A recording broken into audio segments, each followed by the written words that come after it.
വക്കം അബ്ദുൽ ഖാദർ മൗലവി. വക്കം അബ്ദുൽ ഖാദർ മൗലവി ജീവിച്ചത് 1873 മുതൽ 1932 വരെയാണ്. 1873 ഡിസംബർ 28 തിരുവനന്തപുരത്ത് വക്കം എന്ന സ്ഥലത്ത് വക്കം അബ്ദുൽ ഖാദർ മൗലവി ജനിച്ചു. പിതാവിന്റെ പേര് മുഹമ്മദ് കുഞ്ഞ് എന്നായിരുന്നു. മാതാവിന്റെ പേര് ആഷ് ബീവി. ഭാര്യയുടെ പേര് ആമിന ഉമ്മാൾ. 1932 ഒക്ടോബർ 31 വക്കം അബ്ദുൽ ഖാദർ മൗലവി മരണപ്പെട്ടു. വക്കം അബ്ദുൽ ഖാദർ മൗലവി അറിയപ്പെടുന്നത് ഫാദർ ഓഫ് മുസ്ലിം റിനൈസൻസ് എന്നാണ്. കേരളത്തിലെ മുസ്ലിം നവോത്ഥാനത്തിന്റെ പിതാവ് എന്നറിയപ്പെടുന്നത് വക്കം അബ്ദുൽ ഖാദർ മൗലവിയാണ്. വക്കം അബ്ദുൽ ഖാദർ മൗലവി സ്ഥാപിച്ച 3 പ്രസ്ഥാനങ്ങളെ കുറിച്ചാണ് ഇനി നമ്മൾ മനസ്സിലാക്കേണ്ടത്. ഒന്ന്, മുസ്ലിം ഐക്യ സംഘം. മുസ്ലിം ഐക്യ സംഘം സ്ഥാപിച്ചത് വക്കം അബ്ദുൽ ഖാദർ മൗലവിയാണ്. അതേപോലെ തിരുവനന്തപുരത്ത് ട്രാവങ്കൂർ മുസ്ലിം മഹാജന സഭ സ്ഥാപിച്ചതും അദ്ദേഹമാണ്. ട്രാവങ്കൂർ മുസ്ലിം മഹാജന സഭ. മൂന്നാമതായി ഇസ്ലാം ധർമ്മ പരിപാലന സംഘം. ഇസ്ലാം ധർമ്മ പരിപാലന സംഘം. അപ്പൊ അദ്ദേഹം സ്ഥാപിച്ച 3 പ്രസ്ഥാനങ്ങളാണ് മുസ്ലിം ഐക്യ സംഘം, ട്രാവങ്കൂർ മുസ്ലിം മഹാജന സഭ, ഇസ്ലാം ധർമ്മ പരിപാലന സംഘം. വക്കം അബ്ദുൽ ഖാദർ മൗലവി മുസ്ലിങ്ങളോട് ആഹ്വാനം ചെയ്തത് എല്ലാവിധ അനിസ്ലാമികമായ പ്രവർത്തനങ്ങളിൽ നിന്നും മാറി നിൽക്കണമെന്നും ആധുനിക പുരോഗമന പ്രസ്ഥാനങ്ങളിൽ പങ്കുചേരണമെന്നുമായിരുന്നു. വക്കം അബ്ദുൽ ഖാദർ മൗലവി സ്ഥാപിച്ച ന്യൂസ് പേപ്പറാണ് സ്വദേശാഭിമാനി. 1905 അദ്ദേഹം സ്വദേശാഭിമാനി എന്ന ന്യൂസ് പേപ്പർ സ്ഥാപിച്ചത്. 1910 സെപ്റ്റംബർ 26 ബ്രിട്ടീഷ് പോലീസ് അദ്ദേഹത്തിന്റെ പത്രം കണ്ടുകെട്ടി. വക്കം അബ്ദുൽ ഖാദർ മൗലവിയുടെ പ്രധാനപ്പെട്ട രചനയാണ് ഇസ്ലാം മത സിദ്ധാന്ത സംഗ്രഹം. ഇസ്ലാം മത സിദ്ധാന്ത സംഗ്രഹം എന്ന കൃതി വക്കം അബ്ദുൽ ഖാദർ മൗലവിയുടെ വളരെ പ്രശസ്തമായ കൃതിയാണ്. അദ്ദേഹം പല ഗ്രന്ഥങ്ങളും മലയാളത്തിലേക്ക് വിവർത്തനം ചെയ്തിട്ടുണ്ട്.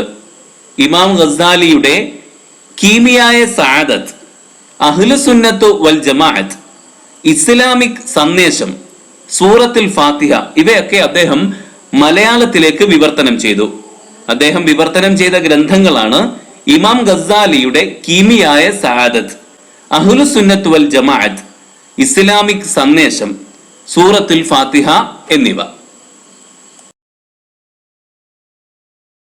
സ്വദേശാഭിമാനി എന്ന ന്യൂസ് പേപ്പർ മാത്രമല്ല, വേറെയും 2 ന്യൂസ് പേപ്പറുകൾ കൂടി വക്കം അബ്ദുൽ ഖാദർ മൗലവി സ്ഥാപിച്ചിട്ടുണ്ടായിരുന്നു. 1906 അദ്ദേഹം മുസ്ലിം എന്ന ന്യൂസ് പേപ്പർ ആരംഭിച്ചു.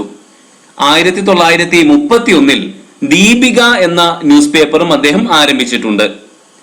ദീപിക എന്ന ന്യൂസ് പേപ്പറിൽ അദ്ദേഹം വിശുദ്ധ ഖുർആന്റെ അർത്ഥം തുടർച്ചയായിട്ട് പ്രസിദ്ധീകരിച്ചിരുന്നു. ദീപിക, മുസ്ലിം, സ്വദേശാഭിമാനി പത്രങ്ങളോടൊപ്പം തന്നെ അദ്ദേഹം ആരംഭിച്ച വക്കം അബ്ദുൽ ഖാദർ മൗലവി ആരംഭിച്ച 2 പത്രങ്ങളാണ്. അറബിയും മലയാളവും ചേർന്നുകൊണ്ടുള്ള സങ്കര ഭാഷയായ അറബി മലയാളത്തെ വക്കം അബ്ദുൽ ഖാദർ മൗലവി ജനകീയവൽക്കരിച്ചു. അറബി മലയാളത്തിൽ അദ്ദേഹം അൽ ഇസ്ലാം എന്ന മന്ത്ലി ആരംഭിച്ചു. 1918 അദ്ദേഹം അൽ ഇസ്ലാം എന്ന മാസിക ആരംഭിക്കുന്നത്. കേരളത്തിലെ മുസ്ലിം നവോത്ഥാനത്തിൽ അൽ ഇസ്ലാം വളരെ വലിയ പങ്കാണ് വഹിച്ചിട്ടുള്ളത്. ഇനി നമുക്ക് പഠിക്കേണ്ടത് സ്വദേശാഭിമാനി രാമകൃഷ്ണ പിള്ളയെ സംബന്ധിച്ചാണ്. സ്വദേശാഭിമാനി രാമകൃഷ്ണ പിള്ള 1878 മുതൽ 1916 വരെയാണ് അദ്ദേഹം ജീവിച്ചത്. 1878 മെയ് 25 നെയ്യാറ്റിൻകരയിൽ അദ്ദേഹം ജനിച്ചു. അച്ഛൻ നരസിംഹൻ പോറ്റി, അമ്മ ചക്കിയമ്മ. ഭാര്യമാർ നാണിക്കുട്ടി അമ്മയും ബി കല്യാണി അമ്മയും. 1916 മാർച്ച് 28 കണ്ണൂരിൽ വെച്ച് സ്വദേശാഭിമാനി രാമകൃഷ്ണ പിള്ള മരണപ്പെട്ടു. കൊല്ലത്തു നിന്നും പ്രസിദ്ധീകരിച്ചിരുന്ന മലയാളി എന്ന മാഗസിന്റെ എഡിറ്റർ ആയിരുന്നു രാമകൃഷ്ണ പിള്ള. 1906 അദ്ദേഹം സ്വദേശാഭിമാനി പത്രത്തിന്റെ എഡിറ്ററായി. 1905 വക്കം അബ്ദുൽ ഖാദർ മൗലവി സ്ഥാപിച്ച പത്രമാണ് സ്വദേശാഭിമാനി.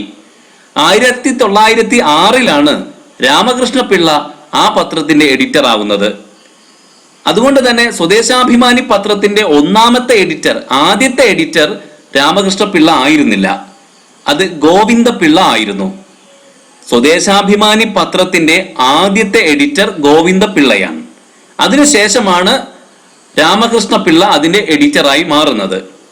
രാമകൃഷ്ണ പിള്ളയുടെ പേരിന് മുന്നിൽ സ്വദേശാഭിമാനി എന്ന പേര് വന്നത് അദ്ദേഹം സ്വദേശാഭിമാനി പത്രത്തിന്റെ എഡിറ്റർ ആയതു മുതലാണ്.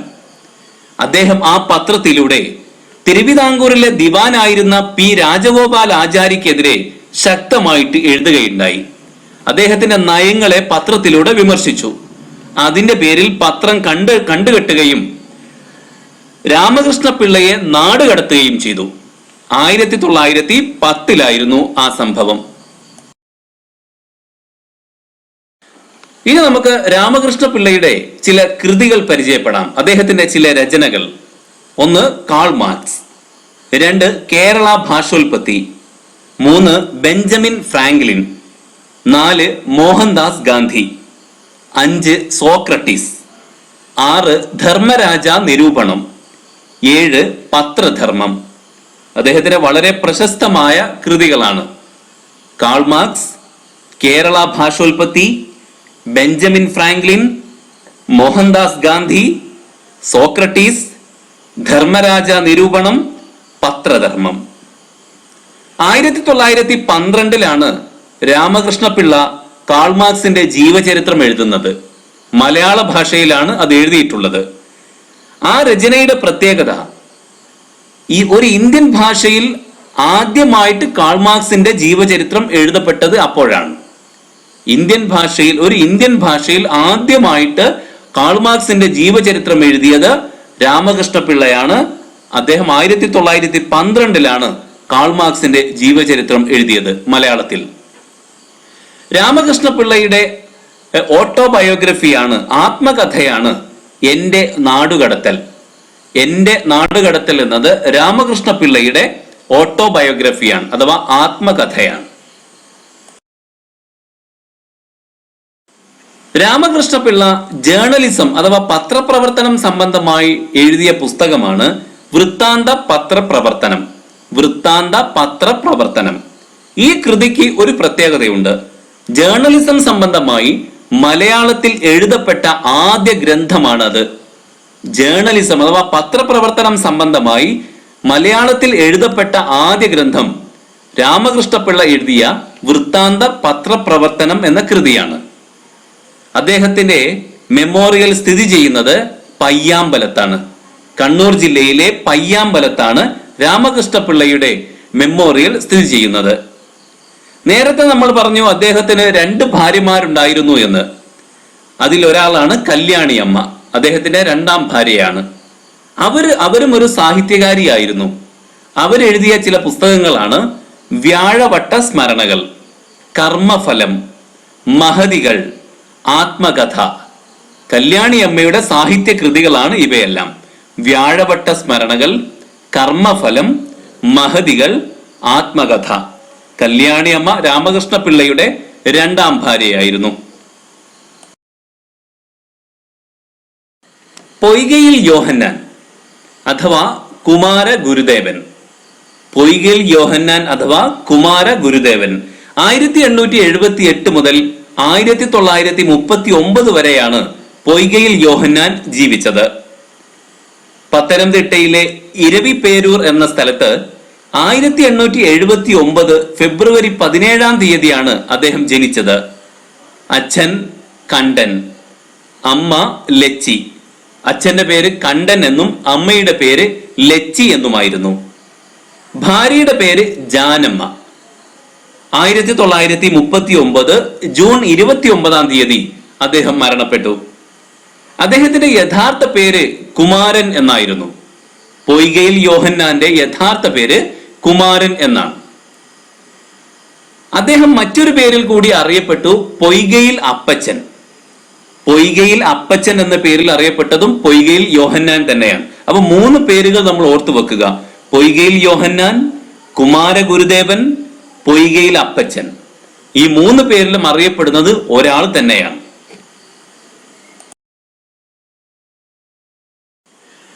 പൊയ്കയിൽ യോഹന്നാൻ ഉയർത്തിക്കൊണ്ടുവന്ന ഒരു ആശയമാണ് ദ്രാവിഡ ദലിത് എന്നത്.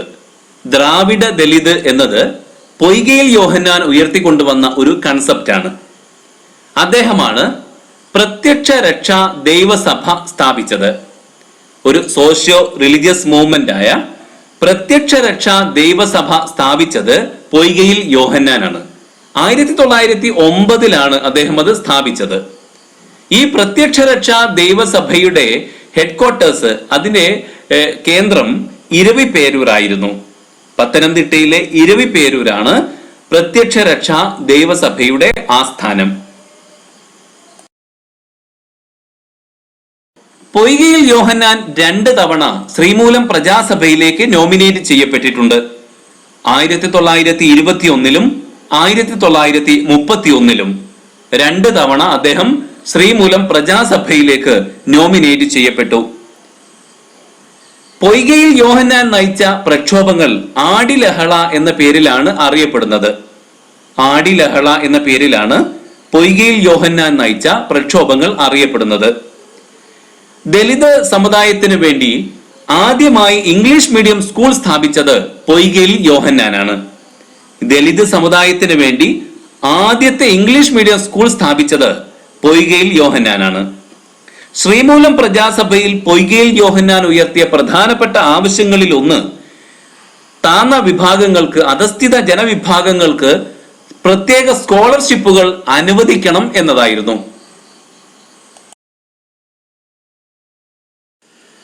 ഇനി മന്നത്തു പത്മനാഭൻ എന്ന സാമൂഹ്യ പരിഷ്കർത്താവിനെ കുറിച്ച് പറയാം.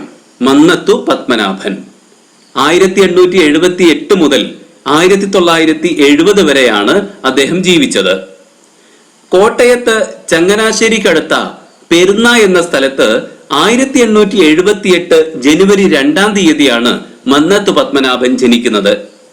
അദ്ദേഹത്തിന്റെ അച്ഛൻ ഈശ്വരൻ നമ്പൂതിരിയായിരുന്നു, അമ്മ പാർവതി അമ്മ.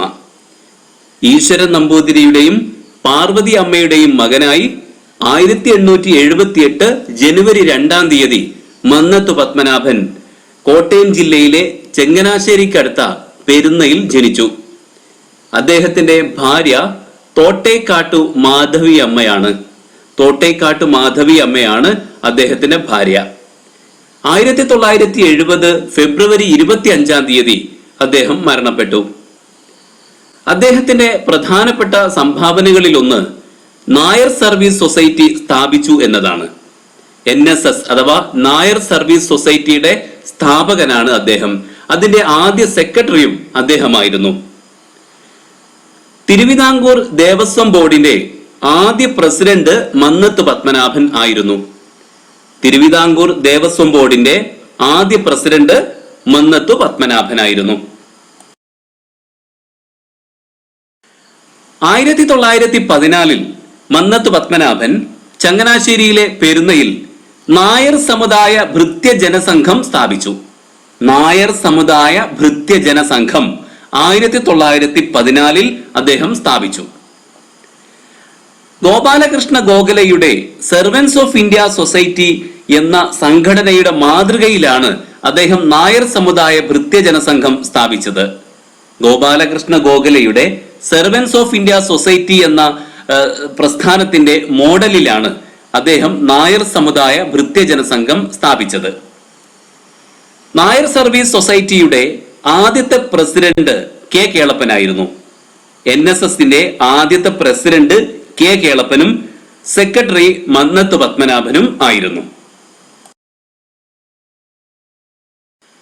നായർ സമുദായ ഭൃത്യ ജനസംഘം പിന്നീട് നായർ സർവീസ് സൊസൈറ്റി എന്ന് പേര് മാറ്റുകയായിരുന്നു. 1915 നായർ സർവീസ് സൊസൈറ്റി അഥവാ NSS എന്ന പേര് ആ സംഘടന സ്വീകരിച്ചത്. NSS എന്ന പേര് ആ സംഘടനക്ക് നിർദ്ദേശിച്ചത് കെ പരമപിള്ളയായിരുന്നു. NSSന്റെ ആസ്ഥാനം ചങ്ങനാശ്ശേരിയിലെ പെരുന്നയാണ്. മന്നത്തു പത്മനാഭന്റെ ആത്മകഥയാണ് എന്റെ ജീവിത സ്മരണകൾ. എന്റെ ജീവിത സ്മരണകൾ അഥവാ റെമിനിസെൻസസ് ഓഫ് മൈ ലൈഫ് എന്നത് മന്നത്ത് പത്മനാഭന്റെ ഓട്ടോബയോഗ്രഫിയാണ്, അഥവാ ആത്മകഥയാണ്. മന്നത്ത് പത്മനാഭൻ സ്ഥാപിച്ച മറ്റൊരു പാർട്ടിയാണ് ഡെമോക്രാറ്റിക് കോൺഗ്രസ്. മന്നത്ത് പത്മനാഭൻ സ്ഥാപിച്ച പാർട്ടിയാണ് ഡെമോക്രാറ്റിക് കോൺഗ്രസ്. വൈക്കം സത്യാഗ്രഹം നടന്നിരുന്ന കാലത്ത് സവർണ ജാഥ നയിച്ചത് മന്നത്ത് പത്മനാഭനാണ്. വൈക്കം സത്യാഗ്രഹം നടന്ന കാലത്ത് സവർണ ജാഥ നയിച്ചത് മന്നത്ത് പത്മനാഭനാണ്. സവർണ ജാഥ കൊണ്ട് ഉദ്ദേശിച്ചത് ലോവർ കാസ്റ്റിന് അഥവാ താഴ്ന്ന ജാതിക്കാർക്ക് ക്ഷേത്രത്തിൽ പ്രവേശനം നൽകുന്നതിന് ഉന്നത ജാതിക്കാർ അഥവാ അപ്പർ കാസ്റ്റ് എതിരല്ല എന്ന് പ്രഖ്യാപിച്ചുകൊണ്ടാണ് സവർണ ജാഥ നടത്തിയത്. താഴ്ന്ന ജാതിക്കാർക്ക് ക്ഷേത്രത്തിൽ പ്രവേശനം നൽകുന്നതിന് ഉയർന്ന ജാതിക്കാർ എതിരല്ല എന്ന് പ്രഖ്യാപിച്ചുകൊണ്ടാണ് മന്നത്ത് പത്മനാഭന്റെ നേതൃത്വത്തിൽ സവർണ ജാഥ നടത്തിയത്. 1949 മന്നത്ത് പത്മനാഭൻ ട്രാവങ്കൂർ ലെജിസ്ലേറ്റീവ് അസംബ്ലിയിൽ അംഗമായി. 1949 മന്നത്ത് പത്മനാഭൻ തിരുവിതാംകൂർ ലെജിസ്ലേറ്റീവ് അസംബ്ലിയിൽ അംഗമാകുന്നത്. വൈക്കം സത്യാഗ്രഹത്തിലും ഗുരുവായൂർ സത്യാഗ്രഹത്തിലും മന്നത്ത് പത്മനാഭൻ സജീവ പങ്കാളിത്തം വഹിച്ചു. ഗുരുവായൂർ സത്യാഗ്രഹവും വൈക്കം സത്യാഗ്രഹവും കേരളത്തിന്റെ ചരിത്രത്തിലെ 2 നാഴികക്കല്ലുകളാണ്. അതിൽ സജീവമായ പങ്കാളിത്തം വഹിച്ച വ്യക്തിയാണ് മന്നത്ത് പത്മനാഭൻ. 1947 അദ്ദേഹത്തിന്റെ മുത്തുകുളം പ്രസംഗം വളരെ പ്രശസ്തമാണ്. മുത്തുകുളം സ്പീച്ച് ഓഫ് 1947 മന്നത്ത് പത്മനാഭനുമായി ബന്ധപ്പെട്ടതാണ്.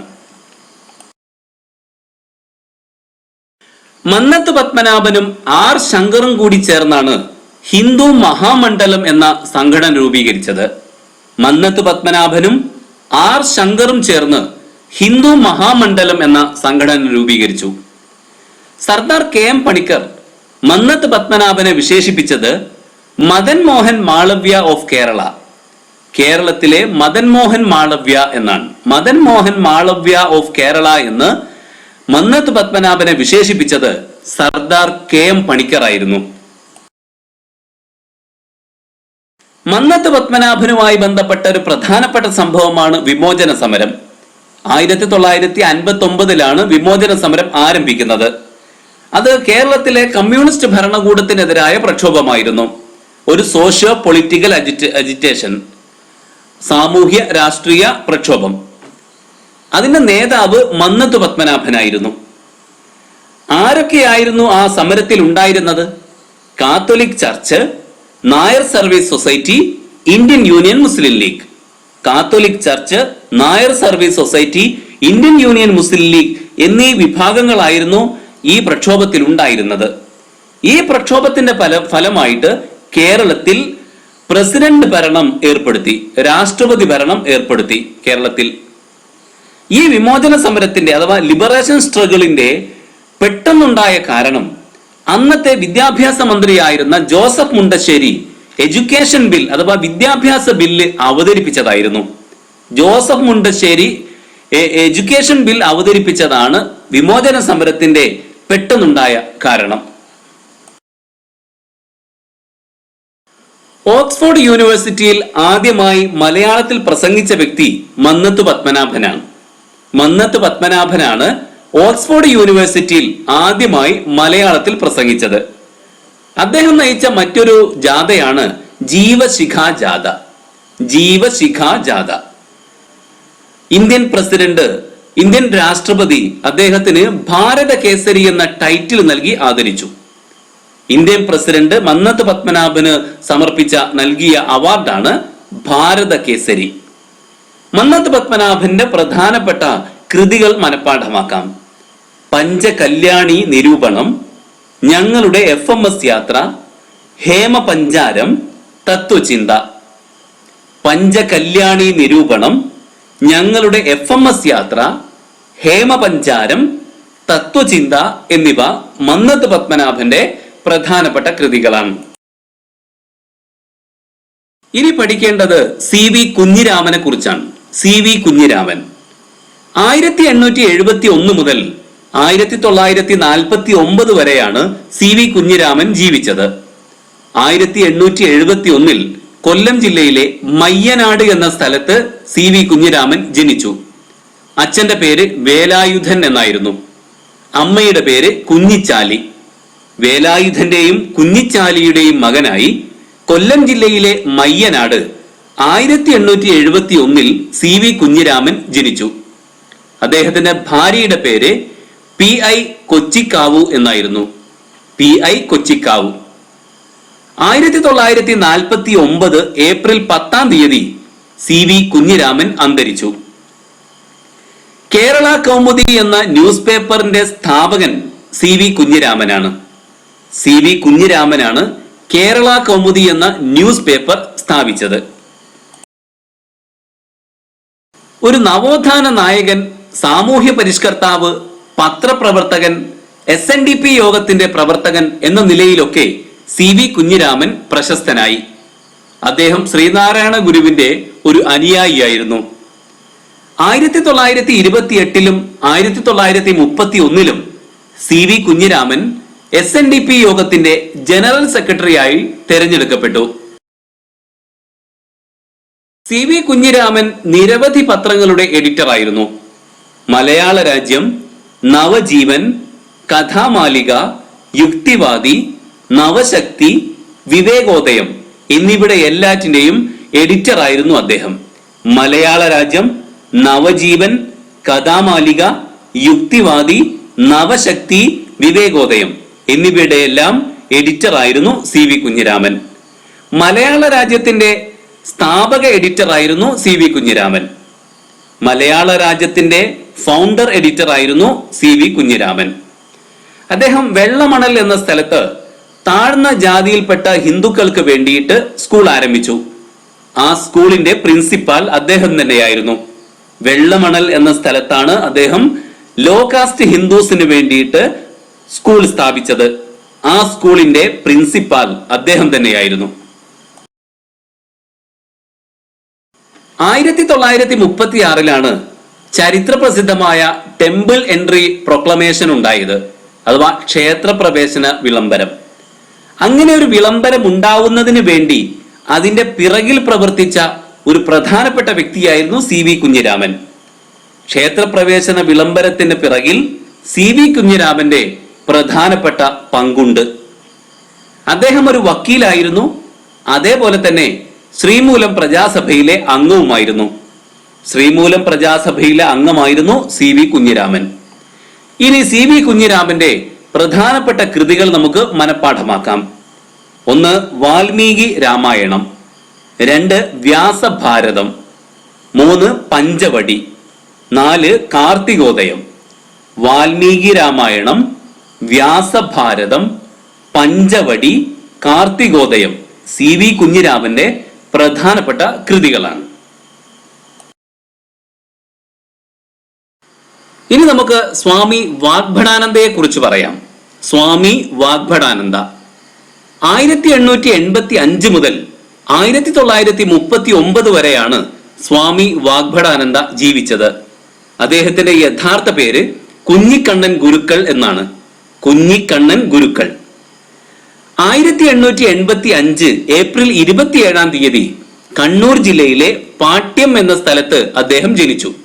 1885 ഏപ്രിൽ 27 അച്ഛൻ കോരൻ ഗുരുക്കൾ, അമ്മ വയലേരി ചീരുവമ്മ. കോരൻ ഗുരുക്കളുടെയും വയലേരി ചീരുവമ്മയുടെയും മകനായി 1885 ഏപ്രിൽ 27 സ്വാമി വാഗ്ഭടാനന്ദ ജനിച്ചു. 1939 മാർച്ച് 30 അദ്ദേഹം മരണപ്പെട്ടു. 1939 മാർച്ച് 30 തന്റെ അധ്യാപനങ്ങൾ പ്രചരിപ്പിക്കുന്നതിന് വേണ്ടി ആത്മവിദ്യാസംഘം സ്ഥാപിച്ചു അദ്ദേഹം. അപ്പോൾ പരീക്ഷയിൽ ഒരു ചോദ്യം പ്രതീക്ഷിക്കാം. ആത്മവിദ്യാസംഘം സ്ഥാപിച്ചത് ആരാണ്? സ്വാമി വാഗ്ഭടാനന്ദൻ.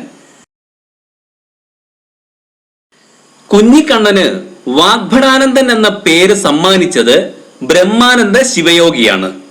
ബ്രഹ്മാനന്ദ ശിവയോഗിയാണ് കുഞ്ഞിക്കണ്ണന് വാഗ്ഭടാനന്ദൻ എന്ന പേര് സമ്മാനിച്ചത്.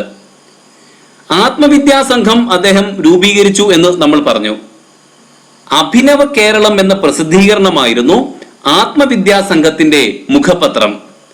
ആത്മവിദ്യാ സംഘത്തിന്റെ മൗത്ത് പീസ്, അതിന്റെ മുഖപത്രമായിരുന്നു അഭിനവ കേരളം എന്ന പ്രസിദ്ധീകരണം. വാഗ്ഭടാനന്ദൻ തന്നെ നടത്തിയ മറ്റൊരു മാഗസിനാണ് ശിവയോഗ വിലാസം. വാഗ്ഭടാനന്ദന്റെ മറ്റൊരു മാഗസിനാണ് ശിവയോഗ വിലാസം. വാഗ്ഭടാനന്ദന്റെ പ്രധാനപ്പെട്ട മുദ്രാവാക്യമായിരുന്നു awake, remember the creator, arise and fight against injustice. ഉണരൂ, പടച്ചവനെ ഓർക്കൂ, അനീതിക്കെതിരെ പോരാടൂ.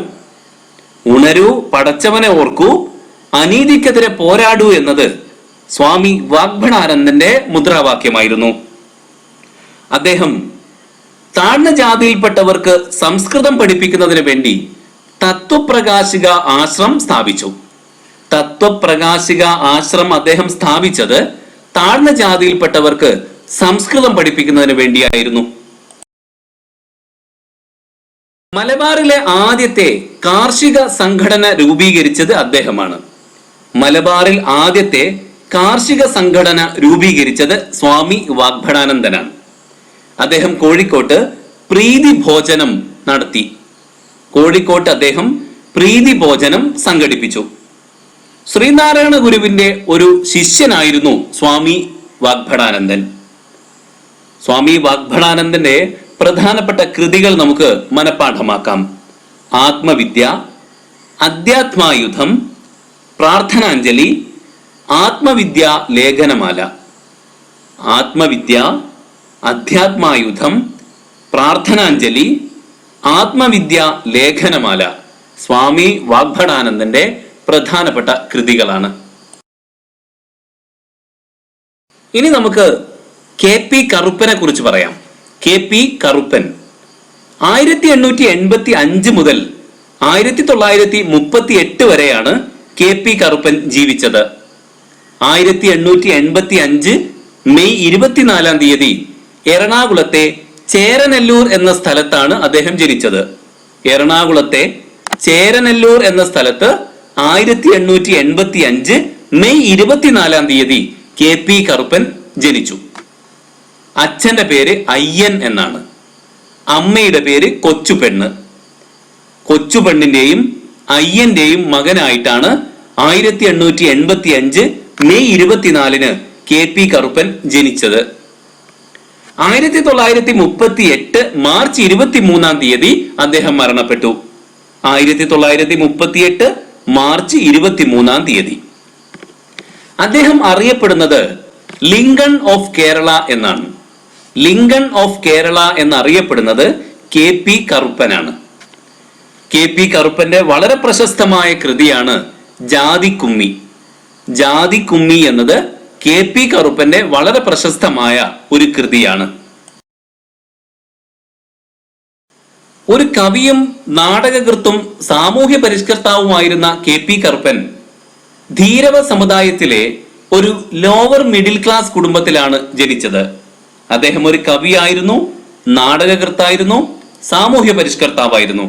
അദ്ദേഹം ജനിച്ചത് ധീരവ സമുദായത്തിലെ ഒരു ലോവർ മിഡിൽ ക്ലാസ് കുടുംബത്തിലാണ്. അദ്ദേഹത്തെ ലിങ്കൺ ഓഫ് കേരള എന്ന് വിളിക്കാൻ കാരണം സാമൂഹ്യവും സാമ്പത്തികവും അതുപോലെ വിദ്യാഭ്യാസപരവുമായിട്ട് പിന്നാക്കം നിന്ന സമുദായങ്ങളെ മുഖ്യധാരയിലേക്ക് നയിക്കുവാൻ അദ്ദേഹത്തിന് സാധിച്ചതുകൊണ്ടാണ്. സാമൂഹ്യവും സാമ്പത്തികവും വിദ്യാഭ്യാസപരവുമായി പിറകു നിൽക്കുന്ന സമുദായങ്ങളെ മുഖ്യധാരയിലേക്ക്, മുൻനിരയിലേക്ക് നയിക്കാൻ അദ്ദേഹം ശ്രമിച്ചത് കൊണ്ടാണ് അദ്ദേഹത്തെ ലിങ്കൺ ഓഫ് കേരള എന്ന് വിളിക്കുന്നത്. KP കറുപ്പന്റെ ചെറുപ്പകാലത്തെ പേര് ശങ്കരൻ എന്നായിരുന്നു. KP കറുപ്പന്റെ ആദ്യത്തെ കവിത സ്തോത്രമന്ദാരമാണ്. സ്തോത്രമന്ദാരമാണ് KP കറുപ്പന്റെ ആദ്യത്തെ കവിത. തന്റെ 12ാമത്തെ വയസ്സിലാണ് അദ്ദേഹം ലങ്കാമർദ്ദനം എന്ന കൃതി രചിച്ചത്. ലങ്കാമർദ്ദനം എന്ന കൃതി KP കറുപ്പൻ രചിച്ചത് തന്റെ 12ാം വയസ്സിലാണ്.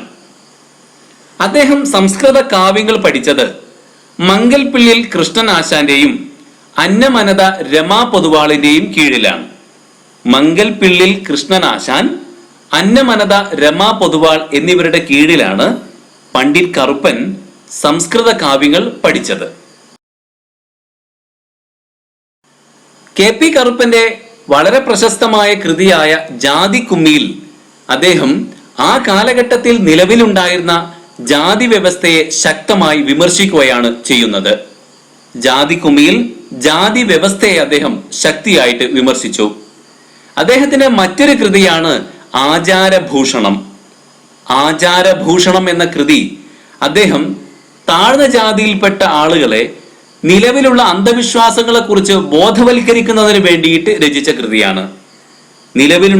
നിലവിലിരിക്കുന്ന അന്ധവിശ്വാസങ്ങളെ കുറിച്ച് താഴ്ന്ന ജാതിയിൽപ്പെട്ട അടിച്ചമർത്തപ്പെട്ട ജനവിഭാഗങ്ങളെ ബോധവൽക്കരിക്കുന്നതിന് വേണ്ടിയിട്ടാണ് ആചാരഭൂഷണം എന്ന കൃതി KP കറുപ്പൻ രചിച്ചത്. ബാലകലേശം എന്ന അദ്ദേഹത്തിന്റെ കൃതിയും വളരെ പ്രധാനപ്പെട്ട സംഭാവന തന്നെയാണ്. സമാധി സപ്തകം എന്നത് KP കറുപ്പന്റെ പ്രശസ്തമായ ഒരു കവിതയാണ്. സമാധി സപ്തകം. ആ കവിത അദ്ദേഹം രചിച്ചത് ശ്രീ ചട്ടമ്പി സ്വാമികൾ മരണപ്പെട്ട നേരത്ത് ആ മരണത്തിൽ അനുശോചിച്ചുകൊണ്ട് അദ്ദേഹം എഴുതിയ കവിതയാണ് സമാധി സപ്തകം. ചട്ടമ്പി സ്വാമികൾ മരണപ്പെട്ടപ്പോൾ അനുശോചനമായിക്കൊണ്ട് അദ്ദേഹം എഴുതിയ കവിതയാണ് സമാധി സപ്തകം. KP കറുപ്പന് കൊച്ചി മഹാരാജാവ് നൽകിയ അവാർഡാണ് കവി തിലകൻ. കവി തിലകൻ അഥവാ ഗ്രേറ്റ് പോയറ്റ് എന്ന ടൈറ്റിൽ നൽകി കൊച്ചി മഹാരാജാവ് അദ്ദേഹത്തെ ആദരിച്ചു. കേരളവർമ്മ വലിയ കോയി തമ്പുരാൻ അദ്ദേഹത്തിന് 1913 വിദ്വാൻ എന്ന അവാർഡ് നൽകി. വിദ്വാൻ എന്ന ടൈറ്റിൽ നൽകി കേരളവർമ്മ വലിയ കോയി തമ്പുരാൻ 1913 KP കറുപ്പനെ ആദരിച്ചു. KP കറുപ്പനാണ് കൊച്ചി രാജ്യത്തെ ഒന്നാമത്തെ അഥവാ ഏറ്റവും ആദ്യത്തെ മനുഷ്യാവകാശ പ്രവർത്തകൻ. The first human rights activist of Cochin state. KP കറുപ്പനാണ് Kochi രാജ്യത്തെ ആദ്യത്തെ മനുഷ്യാവകാശ പ്രവർത്തകൻ. 1925 KP കറുപ്പൻ കൊച്ചിൻ ലെജിസ്ലേറ്റീവ് കൗൺസിലിലെ അംഗമായി. KP കറുപ്പൻ കൊച്ചിൻ ലെജിസ്ലേറ്റീവ് കൗൺസിലിലെ അംഗമായത് 1925 അദ്ദേഹത്തിന്റെ പ്രധാനപ്പെട്ട കൃതികൾ നമുക്ക് മനഃപ്പാഠമാക്കാം. ബാലകലേശം, ഉദ്യാന വിരുന്ന്, പഞ്ചവടി, ജീവചരിതം, കാട്ടിലെ ചേട്ടൻ, ചിത്രലേഖ, ലളിതോപഹാരം, ശാകുന്തളം വഞ്ചിപ്പാട്ട്, സൗധാമിനി, ആചാരഭൂഷണം, തിരുനാൾ കുമ്മി. 1 ബാലകലേശം, 2 ഉദ്യാന വിരുന്ന്, 3 പഞ്ചവടി, 4 ജീവചരിതം, 5 കാട്ടിലെ ചേട്ടൻ, 6 ചിത്രലേഖ, 7 ലളിതോപഹാരം, 8 ശാകുന്തളം വഞ്ചിപ്പാട്ട്, 9 സൗധാമിനി, 10 ആചാരഭൂഷണം, 11 തിരുനാൾ കുമ്മി. ഇവ നമ്മൾ മനഃപ്പാഠമാക്കേണ്ടുന്ന KP കറുപ്പന്റെ കൃതികളാണ്. അദ്ദേഹം സ്ഥാപിച്ച ഒരു സംഘടനയാണ് വലസേവാ സമിതി. വൈക്കത്താണ് അദ്ദേഹം വലസേവാ സമിതി സംഘടിപ്പിച്ചത്. KP കറുപ്പൻ ആരംഭിച്ച കുറെ സംഘടനകളുണ്ട്. അവ നമുക്ക് മനഃപ്പാഠമാക്കാം. കല്യാണദായിനി സഭ, കല്യാണദായിനി സഭ കൊടുങ്ങല്ലൂർ. ജ്ഞാനോദയം സഭ എടക്കൊച്ചി, ജ്ഞാനോദയം സഭയാണ് എടക്കൊച്ചിയിൽ. ആര്യ സമാജം കൊച്ചി. സുധർമ്മ സൂര്യോദയ സഭ തേവര, സുധർമ്മ സൂര്യോദയ സഭ തേവര. പ്രബോധ ചന്ദ്രോദയം സഭ നോർത്ത് പരവൂർ, പ്രബോധ ചന്ദ്രോദയം സഭ നോർത്ത് പരവൂർ. ആര്യ വംശോദ്ധാരണി സഭ എങ്ങാന്തിയൂർ, ആര്യ വംശോദ്ധാരണി സഭ. സന്മാർഗ പ്രദീപ സഭ കുമ്പളം, കുമ്പളത്ത് സന്മാർഗ പ്രദീപ സഭ. കല്യാണദായിനി സഭ, ജ്ഞാനോദയം സഭ, ആര്യ സമാജം, സുധർമ്മ സൂര്യോദയ സഭ, പ്രബോധ ചന്ദ്രോദയം സഭ, ആര്യ വംശോദ്ധാരണി സഭ, സന്മാർഗ പ്രദീപ സഭ. ഇനി നമുക്ക് സഹോദരൻ അയ്യപ്പനെ കുറിച്ച് പറയാം. സഹോദരൻ അയ്യപ്പൻ 1889 മുതൽ 1968 വരെയാണ് സഹോദരൻ അയ്യപ്പൻ ജീവിച്ചത്. കൊച്ചിയിലെ ചെറായി എന്ന സ്ഥലത്ത് 1889 ആഗസ്റ്റ് 25-ാം തീയതിയാണ് സഹോദരൻ അയ്യപ്പൻ ജനിച്ചത്. അച്ഛന്റെ പേര് കൊച്ചാവു വൈദ്യൻ, അമ്മ ഉണ്ണൂലി. കൊച്ചാവു വൈദ്യന്റെയും ഉണ്ണൂലിയുടെയും മകനായി കൊച്ചിയിലെ ചെറായി എന്ന സ്ഥലത്ത് 1889 ഓഗസ്റ്റ് 25-ാം തീയതിയാണ് സഹോദരൻ അയ്യപ്പൻ ജനിക്കുന്നത്. അദ്ദേഹത്തിന്റെ ഭാര്യയുടെ പേര് പാർവതി എന്നായിരുന്നു. 1968 മാർച്ച് 6-ാം തീയതി സഹോദരൻ അയ്യപ്പൻ മരണപ്പെട്ടു. 1968 മാർച്ച് 6-ാം തീയതി. സഹോദരൻ അയ്യപ്പൻ സംഘടിപ്പിച്ച ഒരു പ്രധാനപ്പെട്ട സംഭവമായിരുന്നു മിശ്രഭോജനം. അദ്ദേഹം മിശ്രഭോജനം സംഘടിപ്പിച്ചു. Founding father of the trade unionism in Kerala എന്നറിയപ്പെടുന്നത് സഹോദരൻ അയ്യപ്പനാണ്. Founding father of the trade unionism in Kerala Sahodaran അയ്യപ്പനാണ് അങ്ങനെ അറിയപ്പെടുന്നത്. സഹോദരൻ അയ്യപ്പൻ നൽകിയ മുദ്രാവാക്യമാണ് no caste, no religion, no god for man എന്ന്. ജാതിയില്ല, മതമില്ല, ദൈവമില്ല മനുഷ്യന് എന്ന മുദ്രാവാക്യമാണ് സഹോദരൻ അയ്യപ്പൻ ഉയർത്തിയത്. No caste, no religion, no god for man. അദ്ദേഹം പലതവണ മന്ത്രിയായ വ്യക്തിയാണ്. കൊച്ചിൻ ലെജിസ്ലേറ്റീവ് അസംബ്ലിയിൽ അദ്ദേഹം 2 തവണ മന്ത്രിയായി. തിരുകൊച്ചി അസംബ്ലിയിൽ അദ്ദേഹം 1 തവണയും മന്ത്രിയായി. അങ്ങനെ 3 തവണ മന്ത്രിയായ വ്യക്തിയാണ് സഹോദരൻ അയ്യപ്പൻ. കൊച്ചിൻ ലെജിസ്ലേറ്റീവ് അസംബ്ലിയിൽ 2 തവണയും തിരുകൊച്ചി അസംബ്ലിയിൽ 1 തവണയും സഹോദരൻ അയ്യപ്പൻ മന്ത്രിയായി. യുക്തിവാദി എന്ന മാഗസിന്റെ സ്ഥാപക എഡിറ്റർ ആയിരുന്നു അദ്ദേഹം. യുക്തിവാദി എന്ന മാഗസിന്റെ ഫൗണ്ടർ എഡിറ്ററാണ് സഹോദരൻ അയ്യപ്പൻ. 1917 അദ്ദേഹം വ്യത്യസ്ത ജാതിയിൽപ്പെട്ട ആളുകൾ ഒന്നിച്ചിരുന്ന് ഭക്ഷണം കഴിക്കുന്നതിനെ പ്രോത്സാഹിപ്പിക്കുന്ന ഒരു പ്രസ്ഥാനം രൂപീകരിച്ചു. സഹോദര സംഘം എന്നാണ് ആ പ്രസ്ഥാനത്തിന്റെ പേര്. The brotherhood association. എല്ലാ ജാതിയിൽപ്പെട്ടവരെയും ഒന്നിച്ചിരുത്തി ഭക്ഷണം കഴിക്കുക അഥവാ മിശ്ര ഭോജനം, അതായിരുന്നു ആ സംഘടനയുടെ പ്രധാനപ്പെട്ട ലക്ഷ്യം. 1917 അദ്ദേഹം ചരിത്ര പ്രസിദ്ധമായ മിശ്രഭോജനം സംഘടിപ്പിച്ചു. എല്ലാ ജാതിയിൽപ്പെട്ട ആളുകളും ഒരു കൂരക്ക് കീഴിൽ ഇരുന്നു കൊണ്ട് ഒന്നിച്ചു ഭക്ഷണം കഴിക്കുക, അതാണ് മിശ്രഭോജനം. 1917 അദ്ദേഹം മിശ്രഭോജനം സംഘടിപ്പിച്ചു. അദ്ദേഹം പുലയ അയ്യപ്പൻ എന്ന പേരിലും അറിയപ്പെടുന്നുണ്ട്. പുലയ അയ്യപ്പൻ എന്നറിയപ്പെടുന്നത് സഹോദരൻ അയ്യപ്പനാണ്. സഹോദരൻ അയ്യപ്പൻ ആരംഭിച്ച പത്രമാണ് സഹോദരൻ. സഹോദരൻ എന്നത് സഹോദരൻ അയ്യപ്പൻ ആരംഭിച്ച പത്രമാണ്. 1928 അദ്ദേഹം കൊച്ചിൻ ലെജിസ്ലേറ്റീവ് കൗൺസിലിലേക്ക് തെരഞ്ഞെടുക്കപ്പെട്ടു. സഹോദരൻ അയ്യപ്പൻ രൂപീകരിച്ച ഒരു സംഘമാണ് ശ്രീനാരായണ സേവിക സമാജം. ശ്രീനാരായണ സേവിക സമാജം രൂപീകരിച്ചത് സഹോദരൻ അയ്യപ്പനാണ്. അതുപോലെ വിദ്യാപോഷണി സഭയും അദ്ദേഹം രൂപീകരിച്ചു. വിദ്യാപോഷണി സഭ ഒരു കൾച്ചറൽ ഓർഗനൈസേഷൻ ആയിരുന്നു. അപ്പൊ 2 സംഘങ്ങൾ അദ്ദേഹം രൂപീകരിച്ചു. ശ്രീനാരായണ സേവിക സമാജം, വിദ്യാപോഷണി സഭ. വിദ്യാപോഷണി സഭ ഒരു കൾച്ചറൽ ഓർഗനൈസേഷൻ ആണ്. സഹോദരൻ അയ്യപ്പനെ കുറിച്ച് പ്രൊഫസർ MK സാനു ഒരു പുസ്തകം എഴുതിയിട്ടുണ്ട്. ആ പുസ്തകത്തിന്റെ പേര് സഹോദരൻ അയ്യപ്പൻ എന്ന് തന്നെയാണ്. ഇനി നമുക്ക് പറയാനുള്ളത് TK മാധവനെ കുറിച്ചാണ്. 1885 മുതൽ 1930 വരെയാണ് TK മാധവൻ ജീവിച്ചത്.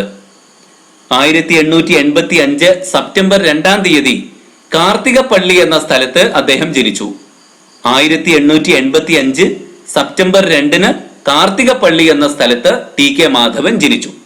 ഭാര്യയുടെ പേര് നാരായണി അമ്മ. അൺടച്ചബിലിറ്റിക്കെതിരെ, തൊട്ടുകൂടായ്മക്കെതിരെ TK മാധവൻ സന്ധിയില്ലാ സമരം നയിച്ചു. വൈക്കം സത്യാഗ്രഹത്തിന്റെ നേതാവ് അദ്ദേഹമായിരുന്നു. വൈക്കം സത്യാഗ്രഹത്തിന് നേതൃത്വം നൽകിയ ആളാണ് ടി കെ മാധവൻ. തിരുനെൽവേലിയിൽ വെച്ച് ഗാന്ധിജിയെ കണ്ടുമുട്ടുകയും വൈക്കം സന്ദർശിക്കാൻ വേണ്ടി ഗാന്ധിജിയെ പ്രേരിപ്പിക്കുകയും ചെയ്തത് ടി കെ മാധവനാണ്. 1917 ടി കെ മാധവൻ ദേശാഭിമാനി ദിനപത്രം ഏറ്റെടുത്തു. 1917 ടി കെ മാധവൻ ദേശാഭിമാനി പത്രം ഏറ്റെടുത്തു. 1918 അദ്ദേഹം തിരുവിതാംകൂറിലെ നിയമനിർമ്മാണ സഭയായ ശ്രീമൂലം പ്രജാസഭയിലേക്ക് തെരഞ്ഞെടുക്കപ്പെട്ടു. ശ്രീമൂലം പ്രജാസഭയിലേക്ക് 1918 ടി കെ മാധവൻ തെരഞ്ഞെടുക്കപ്പെടുന്നത്. 1923 നടന്ന ഇന്ത്യൻ നാഷണൽ കോൺഗ്രസിന്റെ കാക്കിനാഡ സെഷനിൽ അൺടച്ചബിലിറ്റി അഥവാ തൊട്ടുകൂടായ്മ ഇല്ലാതാക്കുവാൻ വേണ്ടിയുള്ള പ്രമേയം അവതരിപ്പിച്ചു ടി കെ മാധവൻ. തൊട്ടുകൂടായ്മക്കെതിരായ പ്രമേയം ടി കെ മാധവൻ അവതരിപ്പിച്ചത് 1923 ഇന്ത്യൻ നാഷണൽ കോൺഗ്രസിന്റെ കാക്കിനാഡ സമ്മേളനത്തിലാണ്. SNDP യോഗത്തിന്റെ ഒരു സജീവ പ്രവർത്തകൻ കൂടിയായിരുന്നു ടി കെ മാധവൻ.